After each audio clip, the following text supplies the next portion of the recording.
41 countries ready to accept BRICS currency. The list of countries interested in joining the BRICS alliance and accept the new currency for global trade is growing. China and Russia are lobbying other developing countries to join the international efforts to dethrone the US dollar. Developing countries in Asia and Africa are looking to replace the US dollar with their native currencies or a new tender. The development is causing a roadblock to the dollar's prospects and challenging its status as the world reserve currency. The US pressing sanctions on developing nations led to the idea of forming a new currency cross-border transactions. By ending reliance on the dollar, Eastern countries can trade with their counterparts using native currencies. The move will bolster their local economies and make large and small businesses thrive. Trading with native currencies is cheaper and faster with no risk of debt that the US dollar brings to the table. The countries that have shown interest to accept the BRICS currency hail from both Asia and Africa. They also include oil-rich nations of the Middle East. The countries that have shown interest to join the BRICS alliance are Afghanistan, Algeria, Argentina, Iran, Bangladesh, Belarus,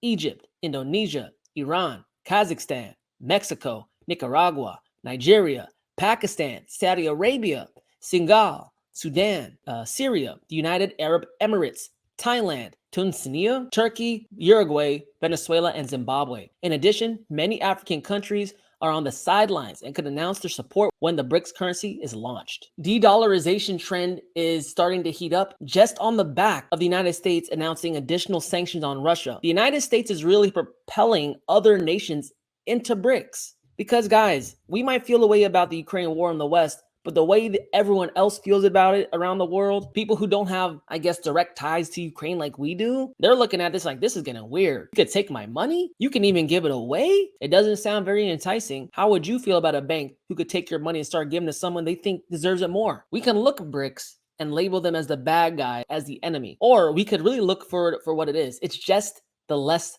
threatening option. Of course, people are going to go where they feel like they have hope. They feel like they can thrive. Can you really blame them?